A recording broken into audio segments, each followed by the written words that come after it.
Good afternoon, everybody. It is Monday, October 9th, and this is the Transportation and Environment Committee. We are meeting today to talk about the FY25 spending control limit for WSSC. And I see that we have the team at WSSC here. Thank you to the leadership team and Mr. Levchenko. I'm thinking that WSSC might want to make an opening statement ahead of the conversation, the debrief that we'll get from Mr. Levchenko. And so, Ms. Powell, if you want to make an opening statement, and then we'll jump into the packet. Thank you, President Chair Glass, and Council Members Balcom and Stewart. WSSC Water General Manager and CEO Keisha Powell, and it's our pleasure to brief you on our fiscal year 2025 budget today. I want to take a moment to recognize Commissioners Bayonet, Vice Chair Foster, and Commissioner Dennis, who could not be with us today, and the members of our leadership and finance teams that are here today, including Deputy General Managers Joe Beach, Christy Bickham, and Akile Tesfaye, as well as Fariha Babar and Sunil Pandya from our finance team. I'd also like to recognize and thank Senior Legislative Analyst Keith Levchenko for his thorough budget presentation, which I know he'll give, and his budgetary knowledge and all of the questions that he and the team posed to us during this process, which has really helped us to crystallize our message regarding the need. It's always appreciated, and so thank you, Keith. In building this budget, we worked diligently to balance the needs to invest in our critical infrastructure and workforce while being ever mindful of water affordability. By establishing priorities based on the needs of our customers, the resources necessary to maintain compliance and deliver our core mission, as well as protecting our bond rating, we developed a budget that is meant to deliver on specific outcomes. We really changed our process this year. We started earlier this year to make sure that we could deliver an outcome-based budget and make sure that it was aligned with the intent of the spending affordability process. Some of those outcomes are protecting public health through the compliance with the Safe Drinking Water and Clean Water Acts, maintaining operational reliability and resilience in the face of climate change and other challenges, supporting job creation and the economic output of both Montgomery and Prince George's counties, and investing in our water workforce, an investment even more critical than the investments we make in our aging infrastructure. To achieve these outcomes, invest in our workforce and critical infrastructure, our fiscal year 25 budget is supported by a revenue increase. We don't take this request lightly. I would not be sitting in front of you today making this request had we not meticulously analyzed every number in this budget to contain costs and maximize existing rate revenues to minimize the impact on our customers. As a nonprofit agency, we're not asking for more than we need. As you know, the revenue we bring in goes right back out to fund our operations and our employees who deliver our crucial services 24/7, 365. And it's the loss of revenue coupled with rising costs that are the primary drivers of the revenue need.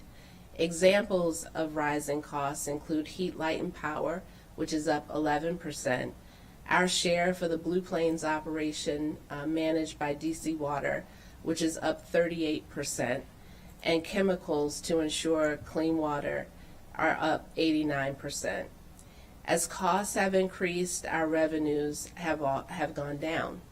Despite population growth in both counties, water usage has decreased approximately 3% over the past 6 years, resulting in a $117 million revenue loss. Over this same time, our approved rate increases cumulatively have been 8.2% lower than requested, resulting in a $55 million revenue gap. COVID-19 also impacted revenues, shifting consumption away from large water users due to telework and other factors, which has resulted in millions in revenue loss. We are fully aware that the inflationary pressures impacting us are also impacting our customers. And please know that we have been working around the clock to help income-constrained customers catch up with their bills, including a very successful temporary water bill forgiveness program called Get Current, a launch of the Promise Pay tool, which is a convenient, affordable, and flexible payment plan option for both residential and commercial customers, and a recent Walk for Water Affordability, which are events held in both counties to provide financial assistance information to our customers. This was our team going door to door, using grassroots efforts to make sure that our neighbors know about the options that are available to them. In fact, since the beginning of the pandemic, we have provided nearly $11 million in assistance to more than 10,000 customers with their water and sewer bills. Our focus on affordability, equity, and environmental justice are paramount to all of us at WSSC Water. And our proposed budget increases financial assistance funding to help more customers. We've included funding approximately $6 million in the fiscal year 2025 budget to continue providing a sustainable assistance. And with that, we'll be happy to go through our slide deck in detail to cover all of the drivers of our revenue increase request. Thank you very much, General Manager Powell. Appreciate you framing the situation, and I appreciate commissioners for joining us as well. Now I'll turn it. Any comments from colleagues? We'll turn it over to Mr. Levchenko to walk us through the packet and share his analysis. Sure. First, just some big picture stuff here. The spending control limits process is an annual process that both councils approved many years ago, almost 30 years ago, by resolution. It's not a required process by state law or county law. So it's a process that the two councils collaboratively put together many years ago to provide guidance to WSSC Water regarding their upcoming operating budget. So the intent is not to do the budget and not to solve the budget right now, but to lay out some ceilings for them to work within for their budget going forward. And then the two councils will deliberate internally in the spring and then together as part of the bi-county meeting in mid-May. So this is the beginning of the process. And also the ceilings that ultimately are approved by the two councils don't bind the councils later. You could go below the ceilings, you can go above the ceilings. And there can be changes warranting that either way. Also, the two councils in some years have not agreed on the same ceilings. So even in cases where that has happened, which is more unusual than not, it still provides guidance to WSSC Water. Traditionally, they have tried to stay within the lower and higher limits, if you will. So they try to still honor the limits that are approved by the two councils, and it still does provide the high ceiling of the council is usually the ceiling that they stay within. But it does still provide that guidance going forward. And this is important from a state perspective. Going forward with the budget, the state law does have a provision that if the two councils do not agree on a budget, then the default budget is what is proposed by WSSC Water. So that's another reason why the councils wanted to make sure early on that what was presented to them was within a reasonable level that the two councils understood going forward. So that was sort of the rationale for the process, and it's worked pretty well over the last 30 years with some hiccups. I do also note the schedule on page 3 of the packet. Bi-county staff worked together in September with WSSC Water staff to look at a base case scenario. That base case is based on WSSC Water's best estimates of its revenues, both its volumetric rate revenue as well as its other revenue, and also its expenditures going forward. And a lot of assumptions such as inflation, the regional sewage disposal charge, which you heard, which They predict, based on information from DC Water, heat, light, and power, they assume an inflationary increase, and this year it's a little higher than past inflation for their operating expenses. And then they also look at high priority items that they are not currently doing.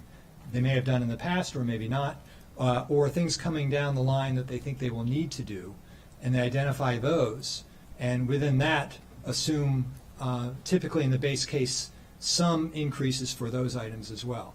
The other big ticket item in here is also an assumption regarding the proposed CIP. WSSC Water CIP was approved was approved for transmittal by the commissioners in September.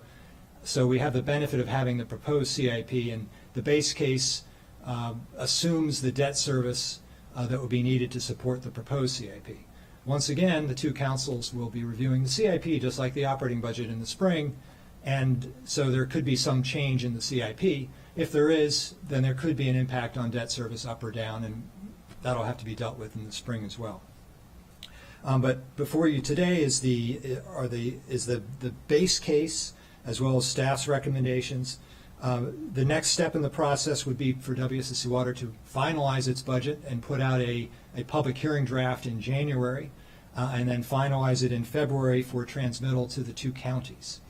And then the two executives build their recommendations into their overall recommendations for departments and agencies in mid-March. Then it will come to the council for both councils for review and action. So that's the general process before us. I would suggest that we have WSSC Water go through their slide deck.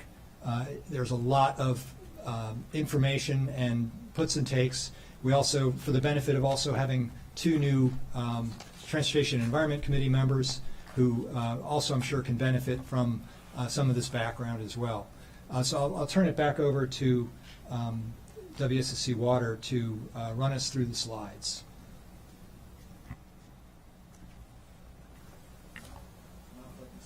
Okay, thank you.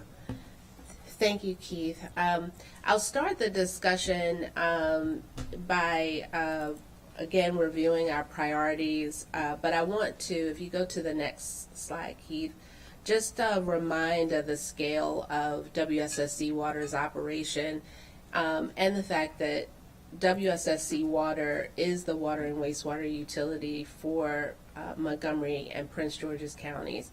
Our service area spans 1,000 square miles, and we serve 1.9 million residents. That puts us in the top 10 largest utilities in the United States. This is out of 55,000 utilities in the country. We have to maintain compliance, and we have for safe drinking water for 105 years running, with no drinking water quality violations. That is significant, a significant track record that we must maintain. And there are a lot of pressures on that where PFAS and other things, other emerging contaminants are concerned. And our position has been to be proactive in making sure that we maintain safe, clean drinking water for our customers. Next. We also have a great deal of assets that we manage across the service area, including 500,000 metered connections and over 11,000 miles of pipeline, which is significant. And it's infrastructure, a lot of it that is out of sight and out of mind, but all told, our infrastructure assets are valued at $9 billion. And those are assets that we are trusted by you and our customers to maintain, to continue delivering on our core services. At the same time, we employ talented members of Team H2O. We have over 1,800 authorized positions, and while our overall vacancy rate is 10%, we do have some critical areas of the operation where it's been difficult to hire, difficult to recruit, given the market increases in compensation that we're not meeting. We have some areas that are trending toward 100% vacancy rate, and that's something that we really have to address going forward. At the same time we have a growing vacancy rate, we also have a growing retirement eligibility rate. And in the water sector, we call this the silver tsunami. We're not replacing water workers as fast as we're losing them, in some cases to other utilities and now private utilities, and not only the other public water and wastewater utilities around us. Next. I mentioned that we focused on an outcome-based budgeting approach. The pyramid to the right lists all of the factors that are in alignment with providing customer service as we understand it through the spending affordability guidelines process. It also lists the elements of our budgeting that we thought were we all needed to keep top of mind. Things like mitigating risk through operational and capital expenditures, really understanding the priorities of our customers, everything to meeting our financial metrics, which we've talked about a great deal given the negative outlook that was placed upon us by Fitch Ratings. And it's important to note that as a water utility, we're held to a slightly different standard in terms of the AAA rating. Our metrics are slightly different, and they're comparing us to other AAA rated utilities as we move forward. The outcomes that we intend to deliver are at the top of the list: Safe Drinking Water and Clean Water Act compliance, improving service delivery, operational reliability and resilience. We support over 114 million in economic output from both counties. So in other words, our infrastructure, the ability to deliver safe, clean drinking water and address sanitary needs, allows the communities that utilize that infrastructure to thrive economically. Again, we maintain $9 billion in assets. We're focused on our Team H2O, the retention, the recruitment, and engagement of that team, and then driving efficiencies in operations. We do want to achieve operational efficiencies that reduce costs, but that oftentimes requires capital investment to achieve that.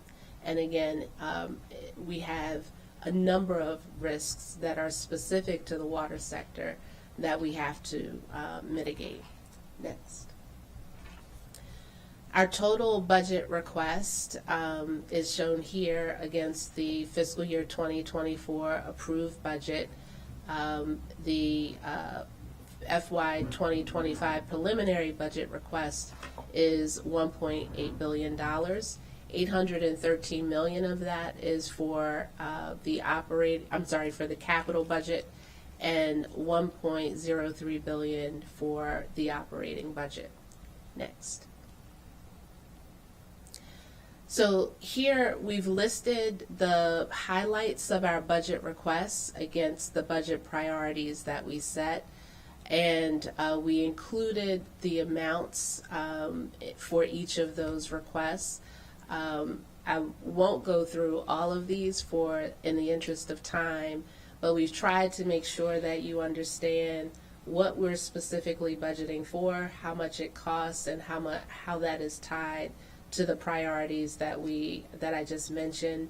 There are several things that are tied to operation and maintenance of our facilities, and I have to highlight that we have a new facility coming online, which we expect to be online. We're now making the investments in the bioenergy facility. That was a $270 million investment. Going forward, we now have to maintain that investment. It has also required us to hire additional staff. It is sophisticated technology, new facility, that requires additional or is driving additional costs. We also have the regional sewage disposal at Blue Plains, again, that increased. That is, the budget request includes $11.2 million there, again, a 38% increase. We also included funding for a phased compensation improvement plan.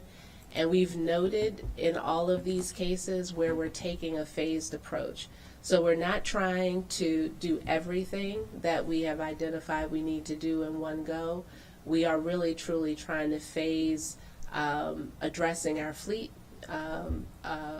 addressing IT infrastructure, which is always subject to cyber security pressures, as we've seen in the last couple of years, a focus on the water sector and specific attacks there. And we also have a phased compensation improvement plan that's being developed. And then, of course, we have the increase in debt service, which is $34.7 million. Next. We've done the same thing here for capital and financial stewardship. Under the capital priorities, we've included addressing PFAS. We would like to get started with a study that will allow us to identify the appropriate technology and requirements for us moving forward to ensure safe, clean drinking water in the face of those regulations that are changing or have changed, have been proposed. That's in the amount of $6 million. We've also included increases for our production facilities. When you look at our capital program, which you'll see a little later, the mix of projects, we have budgeted about 38% of our capital program is focused on water mains, and that's largely due to the issues that we had previously, River Road being one of them. But it's also not left a lot of room for us to address our treatment facilities. And we have to be able to treat water in order to deliver it through those water mains. And we also have water resource recovery facilities that have to be upgraded based on regulations that we have to comply with for clean water as well. We've included funding to address our meter infrastructure. It's important that we address meters that are outdated or no longer registering. We want to make sure we're providing the most accurate meters. And this is not to, as we discussed last year in my first meeting, modernize our metering infrastructure. This is just for the meter replacements that we know about. This is our annual work that we're funding here. And I'll go down to financial stewardship, where we've included additional funding for PAYGO, in part to address our the AAA rating and making sure that our coverage ratio is what it needs to be. That's in the amount of $17.1 million. Next. So as we thought about the budget and we thought about what we wanted to present to you, we wanted to make sure that you understood our priorities, but also we thought it was important for you to understand the revenue requirement and investment objectives. So what are we trying to achieve with an increase in the revenue requirement? At the top of the list is being able to fund our budget priorities, those operation and maintenance costs, and again, we're not asking for more than we need. Our capital costs, which is addressing deferred improvements that were a result of the pandemic downturn. We were also asked to think about pulling forward some projects, and when we went back to look at our capital program and started digging a little deeper, we recognized that we needed to move our facilities, our treatment facilities projects up and start funding more of those projects. We had a number of things, and still do, in backlog that we need to start working on. Again, addressing Team H2O and being competitive with our wages so that we have the team that is required to serve. And we also have to enhance our financial metrics. We also have a need to overcome declining consumption, and you'll see the graph with the consumption decline there, as well as the change in consumption patterns and consumption that we thought would materialize for higher tier users, but has not. We also have to overcome the lag in rate increase requests in prior years. We've included a graph there. And then overcoming inflationary pressures. So a lot of things that are leading to the need to increase our revenue requirement this year. Next. Under the capital program, we've listed these out and we presented them during the public hearings. We are trying to be proactive in addressing PFAS. We also have to think about other emerging contaminants and things that are on the horizon.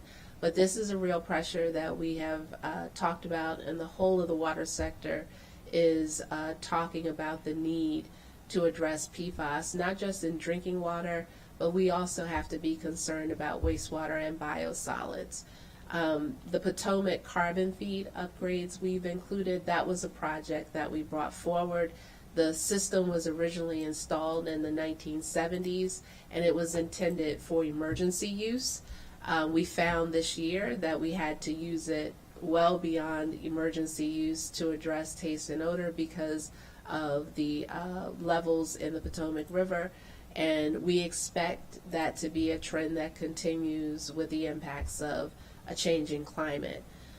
We've also included for power resiliency a project at the Potomac plant for a microgrid, which would allow us to more reliably have power for that facility. It serves a significant portion of our service area, and we have to make sure that we have power resiliency there. That is something that is part of our enterprise risk management strategy. We're also including some funding for water supply resilience and the outstanding production facilities improvement requests.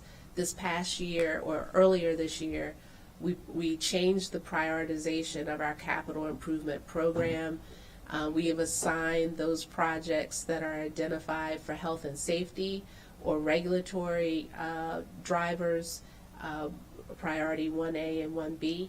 And we've included projects in the CIP for fiscal year 2025 that fall in that bucket, 31 projects, and we have those listed on the next slide. And again, meter infrastructure replacement. Next. So this is just a caption of the priority 1A and 1B projects. Again, 31 priority projects that we have programmed for fiscal year 2025. This is out of a backlog of more than 100 project requests, and we're starting to work through those requests. Instead of trying to program all of that in the CIP at this time, we're starting to work on facilities plans, which will give us a longer range view of the projects that we need to capture for water and wastewater treatment. Next.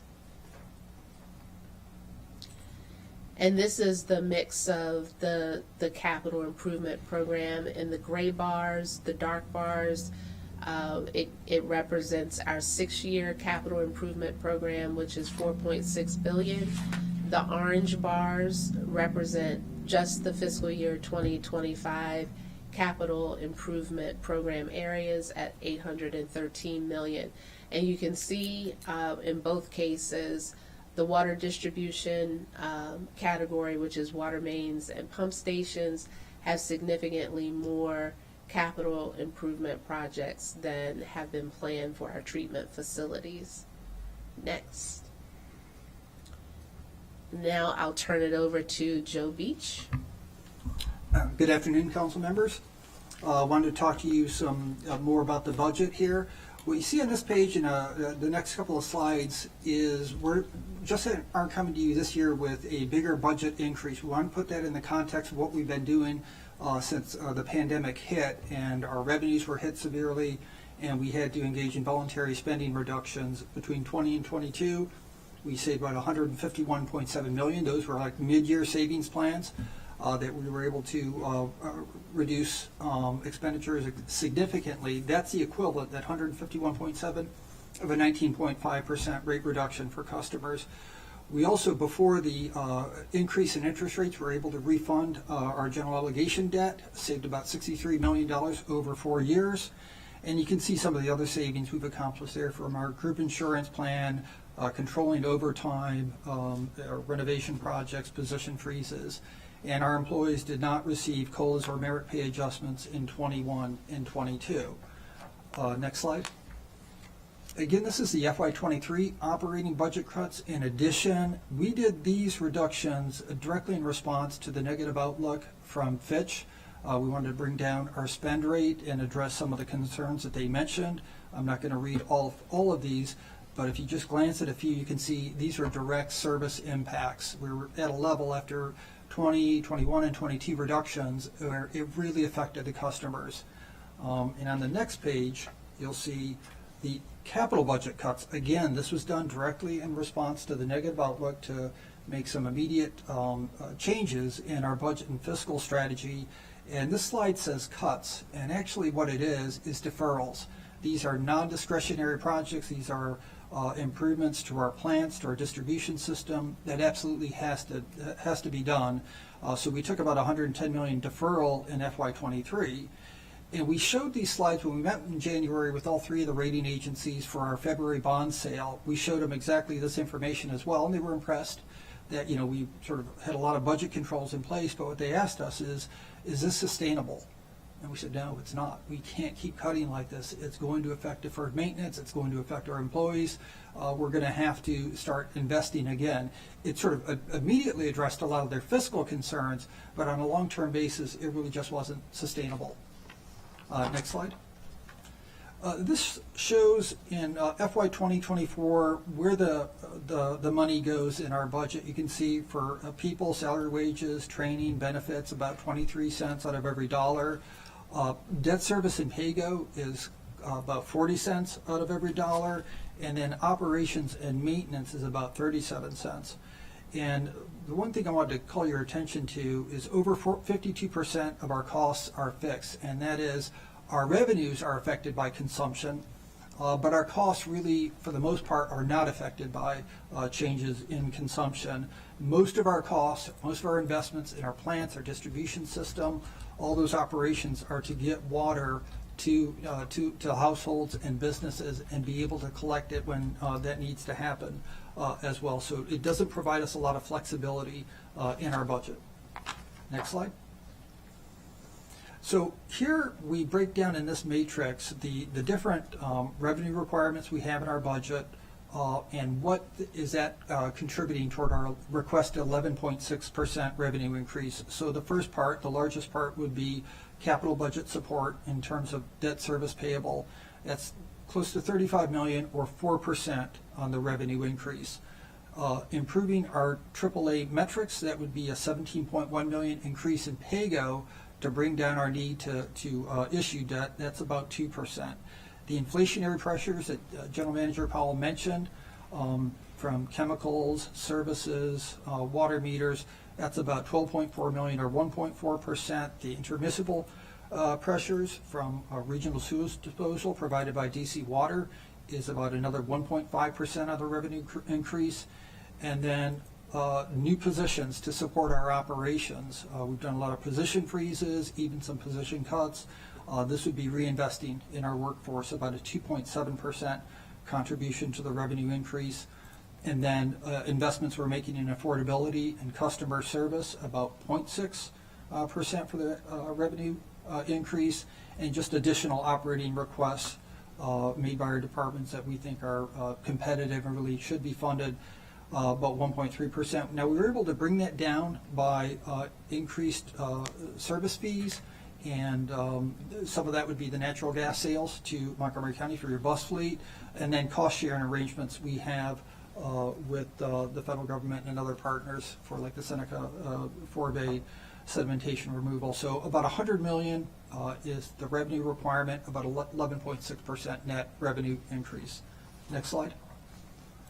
So this slide shows for the last 6 years what the decline in our water consumption and sewer use has been. And if you look at the charts below that, you can see it isn't a straight downward line. It goes up and down, but it goes in a pretty tight box for water, about 125 to 127 million gallons a day, and for sewer use, about 113 to 116.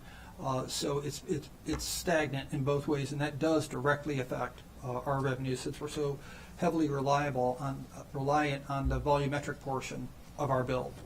Next slide. So we wanted to show this slide, which to sort of illustrate what we mean about when we talk about our flat revenues, our flat consumption, is and compare it to the county's assessed value.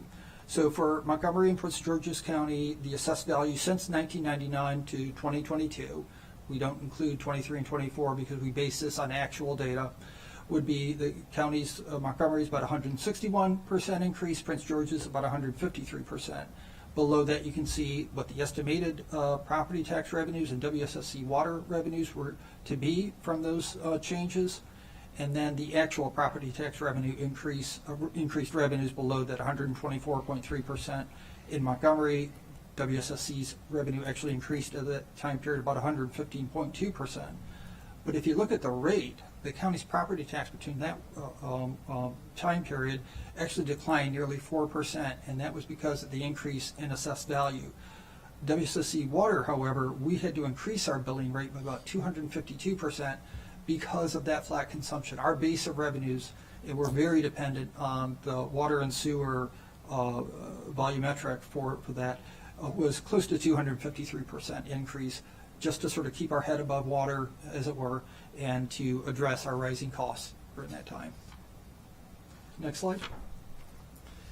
And this chart shows the consumption billing by tier for sewer use on the left of that and water use on the right, or water consumption on the right. And if you look at the top of that, I'm not so, I'm kind of color challenged, but it looks to me like it's a gray line on the bottom of that tier 4 and an orange line on the top. The gray line is what we expected our consumption. When we did our 2017 cost of service study, that's where we thought the usage levels would be at tier 4, which is a higher billing rate. The orange is what happened, actually. So a big gap both for sewer use and water consumption. And then if you go down, tier 1, the lowest sort of billing rate for our customers, we expected much lower consumption at that level, and it turned out to be much higher. A big part of that was the change in working patterns with the pandemic, more people working from home, and businesses weren't open or as open as long, and so that has really affected our revenues as well. Sure. Does that mean that the commercial is charged more per gallon than the residential? Yes, we have an inclining block rate structure, which means as your consumption increases, the rate at which you're charged for that increased consumption will increase as well in order to incentivize conservation. So everyone at that consumption level, whether it's a business, residential, they're all billed at that same rate. And we're required by state law in those rates to charge everybody the same rate. So it's not differentiated by whether it's commercial or non-residential or residential. It's based on their consumption. Thank you. Okay, next slide. And this chart shows since FY 2019 what our requested rate increase and what was approved. And as you can see from the change right below that approved rate and cumulative, from FY 2019 through FY 2024, the rate requests were reduced by about 8.2%, and that had a cumulative lost operating effort of about $55 million, which translates into our leverage for our capital budget of close to $900 million as well. Next slide. And this shows the 20-year rate history from 1999 through our request in 2025. As you can see, those first 6 years, there was no rate increase, no water and sewer rate increase. That was during the period of the competitive action plan, where the WSSC water workforce was reduced by about 1/3. There were a lot of concerns about privatization at that point, and so we engaged in a lot of cost cutting at that point, and were able to achieve for 6 years no rate increases. However, that translated into a lack of investment in our infrastructure and our people. As you can see, in about 2005, we entered into the sanitary sewer overflow consent decree. At that time, it was estimated to cost compliance with that consent decree about $350 million. If you go to the end of that trend line, it actually has worked out in practice to be close to $1.6 billion. So those were costs at the time we entered into the consent decree that we did not think we were going to have to come up with another 1.2 to 1.3 billion in funding. Then we have the River Road water main break in 2008, and then an increase, sustained increases in our water and sewer rate to support the continued or greater investment in our infrastructure. In 2016, we entered into the Potomac water filtration plant consent decree, and it's very low at that level, below 2% in 2016. But I want to point out that was the time we began phasing in the infrastructure investment fee and the recalibrated account maintenance fee. So our fixed fees were introduced or expanded in our bill at that time, so the volumetric didn't have to be as high. That's not reflected there, but you can see from 2016 until 2024, increasing rate increases, not at the level we requested, but still greater support for our budget and investment in the system. The next slide compares WSSE Water to a few of our regional utilities. We're at the top. You can see our rate increases over the average for the 6-year from 25 to 2030. It's about a 7.3%. Compared to DC Water, which has had double-digit increases in 2020 and pretty high-level increases, expecting a 10% increase in FY25. Over 6 years, they're about at 8.3%. Baltimore City from 20 to 22 had pretty high rate increases, but moderated since then, and they don't project out from 26 to 30, and we have the comparison to Fairfax as well. Fairfax County Sewer, you can see, goes past FY25 to 26 and 27, but Fairfax Water, we don't have any projection for 25 or 30. Now, Mr. Beach, just real quick, just a clarification on this slide. It says the footnote at the bottom is that the bold represents the approved rates. Is that the approved spending cap, or is that the rate increase that the utility ended up approving? The rate increase. Okay. So it's the not actual spending. increase. Yeah. Okay, thank you. All right, next slide. And now we want to talk to you about our cost of service methodology results. And at this point, it says recommended rates. It's actually going to be some rate scenarios to talk about. Next slide. So a cost of service study is sort of an industry standard that utilities do on varying basis every 5 years. Some do it every year. 2017 was the last time we did a cost of service study. Actually, we did one in 2022, and we decided to defer action on the results of that and revisit it this year in 2023. But basically, the cost of service study looks at what the utilities revenue requirements, what's required in order to operate our plants, to maintain our distribution system, to provide all the other supporting operating costs to produce water and to efficiently collect wastewater and return it to the environment. And so you sort of start with your revenue requirements, you look at evaluate your cost of service, how that would be apportioned to customers in different class, residential, multifamily, and commercial, and then you design your rates and fees based on that cost of service study. Next slide, please.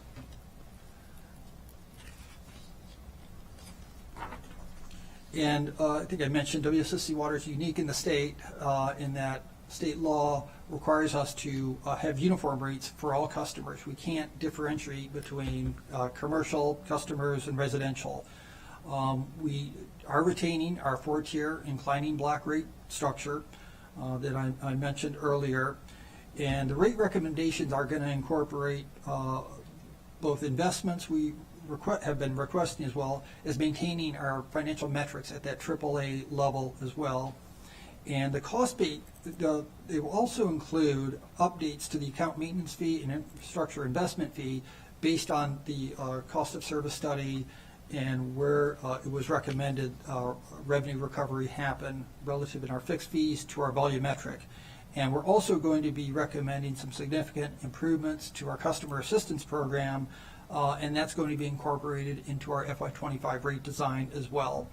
So once you've got the revenue requirements, you've got the potential rates, and when you have these policy considerations over on the right side about what sort of mix of volumetric rate and fixed fees do you want, and how that will affect your customers will be based on sort of revenue stability. Having higher fixed fees helps your revenue stability.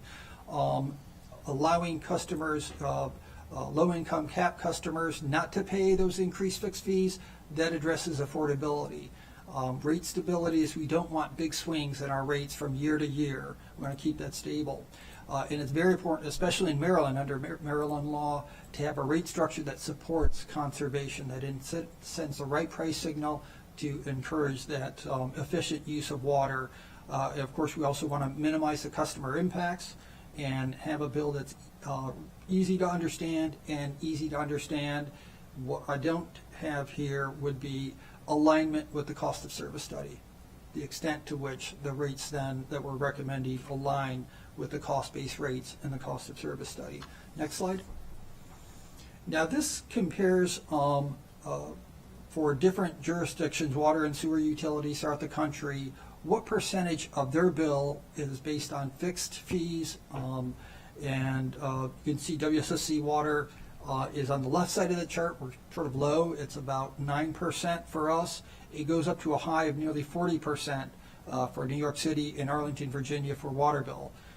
When you go down for the sewer portion of the bill, it's similar. We're on that far left side of it, pretty low, about 9%, and it climbs up to about 35, over 35, almost 40% for New York City. So in terms of where we're at relative to the industry, we have a pretty low portion of our bill that's fixed fees, and that addresses a lot of the sort of the revenue stability we've been experiencing from year to year. Next slide.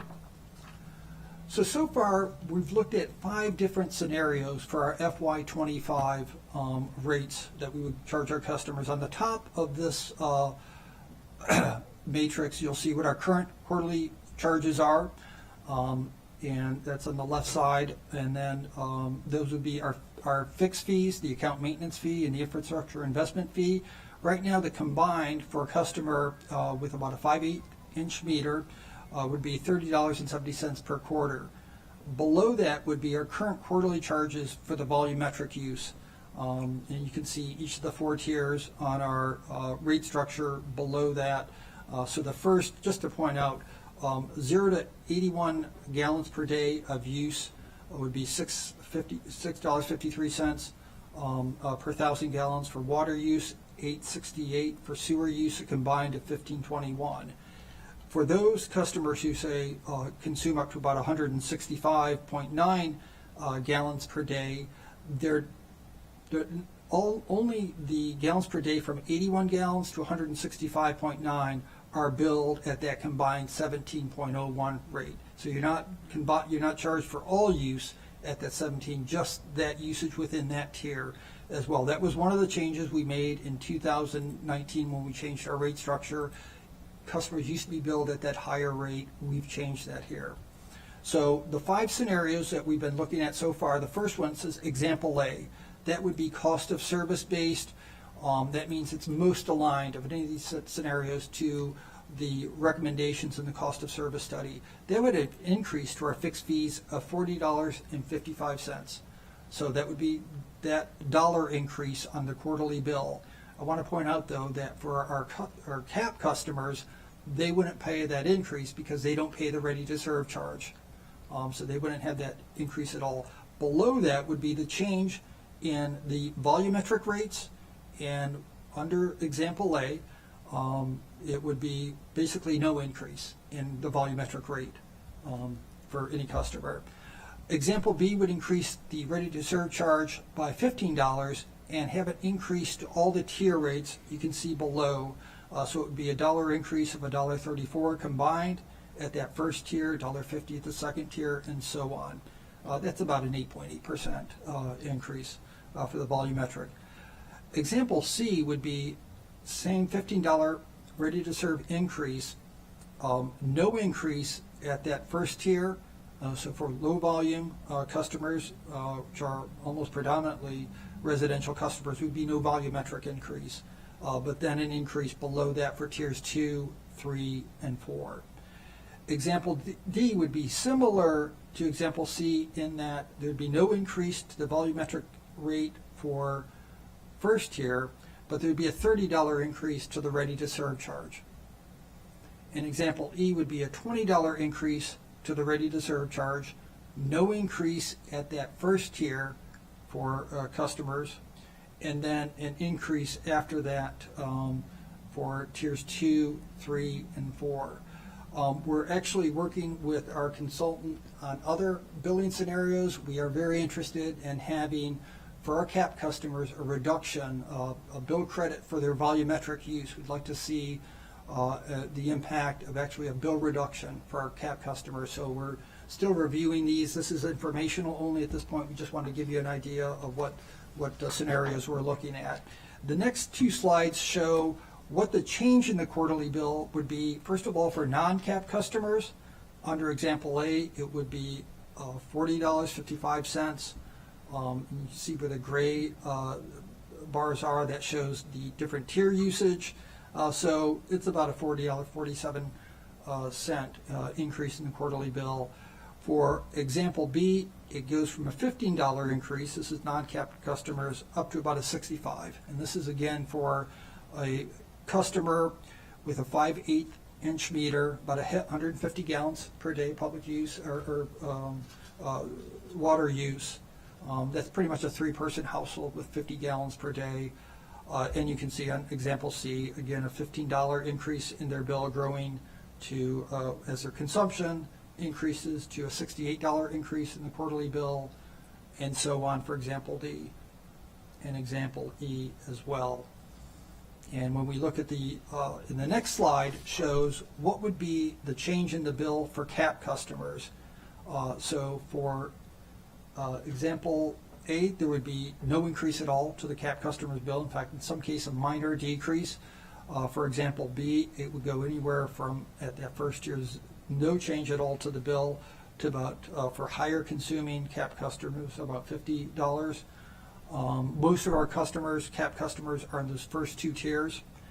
And for example D, again, no change really through the first tier at all. The second tier, there'd be about a $6 increase, the third about a $15 increase, and so on. So this is just illustrative of the sort of the potential bill impacts for CAP customers. Next slide. So when we look at the affordability, we consider it to be a three-legged stool. First of all, we need affordable, adequate rates. We want to fully utilize available state, federal customer assistance programs, and we want to maximize our federal and state funding to bring down sort of local ratepayer supported funding that's used for our budget and operations. Next slide. And our financial strategy to minimize the impact to ratepayers. First of all, we want to identify and maximize non-rate revenues. We're again, first of all, maximizing our external funding opportunities. And that would be including for carbon reduction initiatives and for underserved and unserved areas. Monetize our surplus real estate assets. We pursue patent licensing. We have a patent license right now for the universal fire hydrant tool as well. We're implementing our biosolids business plan, which would take care of which would market the Class A biosolids we're going to produce out of the Piscataway bioenergy plant, and market and sell renewable natural gas as well. We're also looking at making changes to the policy and rates for the system development charge. We've discussed this with the county for the past few years, and we'll be bringing our thoughts about the system development charge shortly, and work with our congressional delegation and state elected officials to ensure that the LIWAP program that came, water assistance program, that was funded during the pandemic becomes a permanent federal program, just like the energy assistance programs are, and that Maryland's water system assistance program, which was funded in 2023, becomes a permanent program as well. And we also are looking at ways how we can redeploy staff, work within the base of our budget. And for instance, for our the General Manager's Office of Performance and Accountability, we've been drawing on existing staff in engineering and construction and other departments to sort of on a part-time basis provide the analysis to support our Performance and Accountability Office and continue our revenue recovery strategy that we began this past May with our Get Current or amnesty plan, and continue that through December of this year as well. Next slide. This slide just shows some of the success we've had in the past year in maximizing external funding. You can see on the left for the capital budget, we want to maximize the state revolving fund and Bay Restoration Fund funding. In 2023, we received about $51.5 million in grant awards, 56 million of which has been, we also received disbursements, about 56 million. And also we received awards of 61.3 million. And for FY25 awards about 77.8 million as well.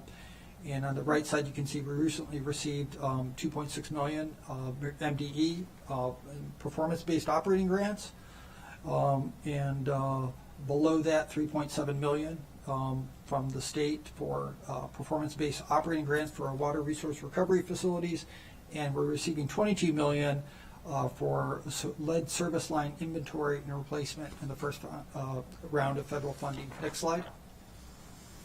So just to put sort of the federal funding, which we're very glad it's increased in the past couple of years, and there's greater recognition that water infrastructure should be part of it. But of the 1.2 billion bipartisan infrastructure law, about 284 million of the 550 billion in new spending was for surface transportation infrastructure, 266 billion for other infrastructure, and about 50 billion for water infrastructure, which is great, but in relation to our needs and all the other thousands of water utilities, it's really relatively low. And so it's going to provide some assistance, but it's not going to be a silver bullet. Next slide. This is our current affordability programs that we're are using for equity, environmental justice, and again, maximizing outside funding. We're providing very flexible payment options. Our customer assistance program has been in operation for 7 years now, which includes both the waiver of the ready to serve charge and the Bay Restoration Fund. Our water fund, we have $500,000 in the FY25 budget for our water fund, and we're going to be implementing changes to our bill adjustment policy. Right now you can get a bill adjustment policy for excessive use every 3 years. We're going to be changing that policy to make it more responsive to customer needs. Next slide is just some information on the water bill amnesty and phase collection efforts that we worked on over this past summer. Next slide. And then the affordability initiatives that we're targeting for FY24 implementation. We have an internal sort of affordability working group that is advocating for the additional federal and state funding. We're implementing a plumbing repair assistance program. Right now, CAP customers get a free inspection, but the repairs required can be quite expensive, so we're going to be stepping up and funding a program to provide that assistance, expanding our CAP subsidy enhancements, updating our water bill adjustment policy, and transitioning. We're working also on transitioning residential customers to monthly bills. We've always said before we need AMI. We're looking at for alternatives to accelerate the move to monthly billing as well. And next slide. The EPA has a standard, I believe it's about 2.5% of your bill in relation to area median income, and 2% for sewer. For WSSC water, ours is about 1%, and I think it compares very favorably to these other jurisdictions. Now, just to stress, this is a community level of affordability. For individual customers, it can be very different, especially for low-income customers. The percent of the water bill can be much higher than what their income is. And this other chart here, next slide please, sort of puts our bill increases since 2000 in context with the bill increases for some of the other regional utilities here. The WSSC water bill increase since that period of time, about 164%, is below the city average, but also the other utilities you see listed here, including Fairfax and DC Water. Next slide. So this is our long-range financial plan. It includes both our FY24 estimate for this year as well as the FY25 budget we've discussed with you this morning, which does have the 11.6% revenue increase and our budget requests as well. But also, a lot of the choices we've made in this long-term plan are based on the advice of our financial advisor in order to retain our AAA rating and to remove the negative outlook from Fitch. And a few things we've done to address that would be under capital demands, about the fourth line down, PAYGO, we're increasing from $44 million to $61 million in FY25, and then continuing to increase that in the 6-year period to reduce the debt we have to issue. And then you can see at the bottom, our fund balance is kept at a fairly high level as well. And next slide shows our financial metrics that would result from this. And 1A, debt service coverage, our guideline is about 1.5. In FY24, we expect to be at 1.3. That's good, but it's really not a AAA level. Our goal is to get to that 1.5. So some of the rate increases we're asking for in subsequent years is to get up to that higher level of coverage below that. We're also trying to keep debt service as a percentage of the total budget below 40%. As you can tell in line B there, 1B, we're keeping it actually declining over that time period. So 1C is the leverage ratio. This is a key metric for Fitch. It's basically your funds available for debt service over your debt. In 21 and 22 it was quite high, over 10. We've been able to bring that down to below 10. We expect in 23 timeframe it will be below 9 as well. We project it's going to go up somewhat, but it's very important for us in order to keep the AAA to keep up below 10 and to show a pattern where it's actually declining. Our days cash on hand really should be 250 days for operating needs, and we get there in about FY26.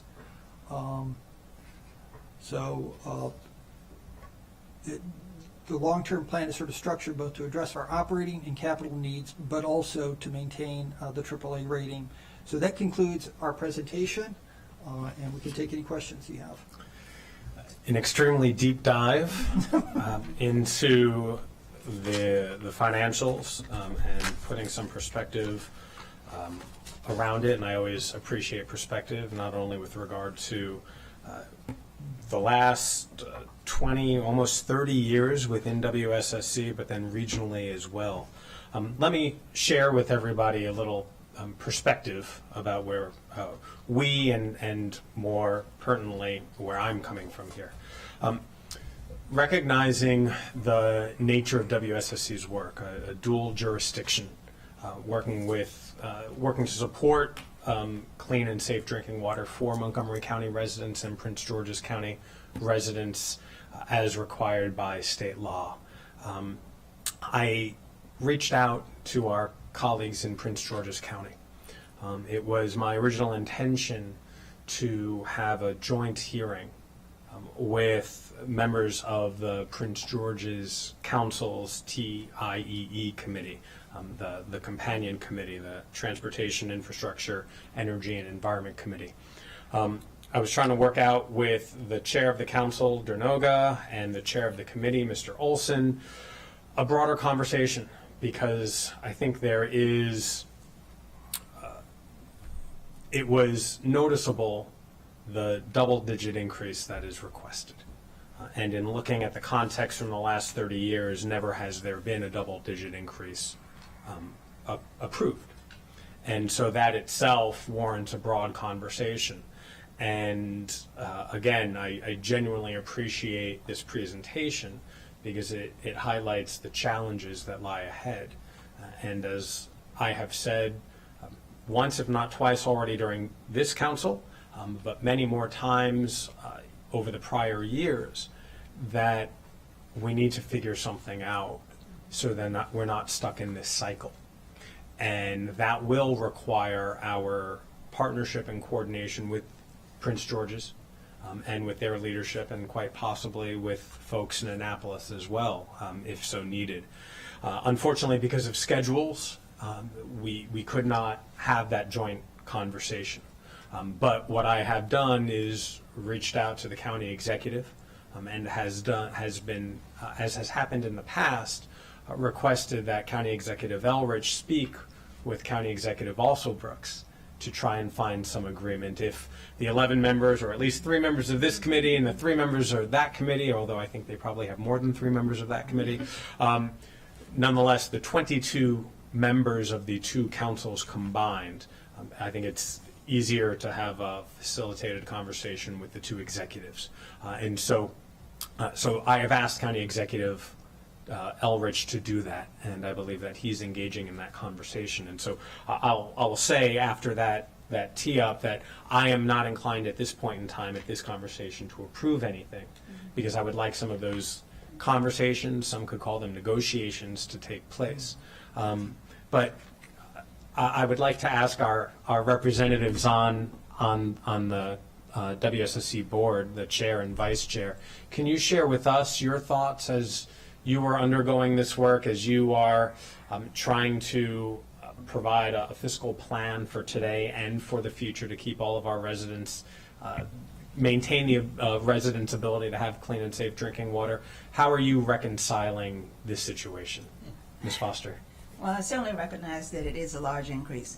I certainly, though, look back over the years where we've come before you, certainly since I've been serving as a commissioner going back to 2016, that normally we hadn't gotten the rate increases that we requested. And I think what this slide pointed out was, by denying we basically come to a period where we have 55 million that we didn't receive. That certainly would have helped us. I think the staff has done an excellent job, basically, in going back and trying to explain why the increase is needed. I think one of the big drivers is the fact that we've gone to the rating agencies. Fitch has certainly told us that what we were doing was not acceptable. They have continued the negative outlook. I think that the general manager has made that a priority. And in putting this together, she didn't only focus on that, but she focused on the overall needs of the organization. So I think we have a new general manager with a new perspective and bold ideas for how to move us forward. So I'm quite impressed with what she's done, and I'm very supportive of the plan that's before you. I appreciate that. Mr. Bayonet, you're good. Senator, I agree with Nicole. It's a difficult situation. There you go. It's a difficult situation, but no, I agree. It's been difficult to get approved the requested rate. And again, I appreciate the candor. And as Ms. Foster, you noted, I'm looking on the staff packet on page 4, which is table 1 that goes through the spending control limits and the actual rate limits. So last year, 7% was approved and 7% was increased, or it was increased by 7%. The year before, FY23, it was 6.5%, and that is what was raised. FY22 was 5.9%, and then it changes a little bit. It deviates, and so is it correct to assume that the differential that we're referring to are basically the spending control limits that were lower than that was requested over the last 3 budgetary cycles? Is that really where this delta has grown? I think that's fair to say, that's where we're pulling the delta from. I also wanted to note that the difference here, we started our budget planning early. We started this year in June, and what was shared with me was that typically the team would wait until much later than now to finalize the budget and enter it in the system, and that budget was finalized based on the limit that was set. What we wanted to do was to come to you with an outcome-based budget to say, this is what is needed. And I think had the approach been different before, and I can't speak to everything because I wasn't there. Just understanding and hearing from the team how things have moved forward. The requests perhaps would have been different. What we wanted to make sure was that we had a budget that was as fully fleshed out as could possibly be with all of the factors, and then having that in our financial model, looking at all the pressures that we have and all of the requirements that we have to meet, and then putting forward a request that we could say this is what's needed. And again, not asking for any more than we need. And I will tell you that in our budgeting process, we limited ourselves to $20 million of additional enhancements in the budget. The request came in at $70 million. So we had to ourselves identify $50 million in reductions to our budget requests to stay within the financial constraints that our finance team set. So to answer your question, yes, that's where the delta is coming from, but this really is a different approach to have our budget, this firm at this particular point in time. Thank you. I'll turn it over to colleagues if you have any comments. Councilmember Balcom. Thank you. Thank you for the very detailed packet. And a couple of the pages resonated, and the cumulative delta for request, I think, is really important. If we're looking at 8% over the past, 6 years, I mean, that's a significant number. If you look at it year by year, it may be 1% or 2%, but cumulatively, that's a lot. So I appreciate that. And then I just wanted to talk a little bit about, where in the council president stated that we need more information from others before we can make a decision. But just want to state where I'm coming from. The government is asked to do a lot of things, and the taxpayers are asked to pay for all of those things. And so it's important to not make decisions in a vacuum, because even though the increase in the cost of water and sewer are somewhat isolated, it still is part of an overall cost to consumers in terms of the increase in various fees and taxes that we'll be discussing in the spring. However, I think of all the things that the government does, providing safe drinking water and adequate sewer disposal is one of those things that's right at the top. So I don't know where we're going to land, but I do know that you made a very compelling case about not only did you lay out what you needed the rate increase for, but what would happen if it doesn't happen. So I really appreciate that. And I know that staff work very hard putting these kinds of presentations together. So you did a very great job in doing that. So thank you. I think that when we look at this, we need to really keep in mind that we're talking about safe drinking water. So thank you. Clean and safe drinking water and pipes that do not burst and disrupt.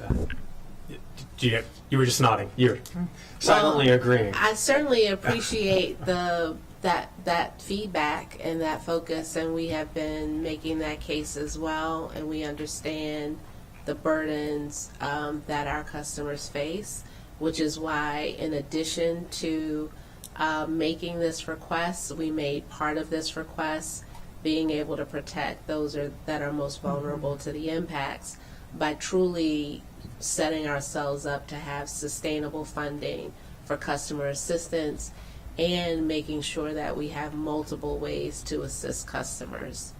Thank you.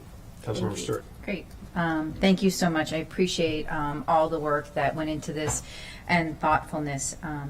I also very much appreciate in these presentations, and you did this the last year as well, the context. And thank you, Mr. Lachenko, also for the excellent packet, understanding where we've been and the history of what the rate increases have been is, I think, very important to show what investments we have made in our systems.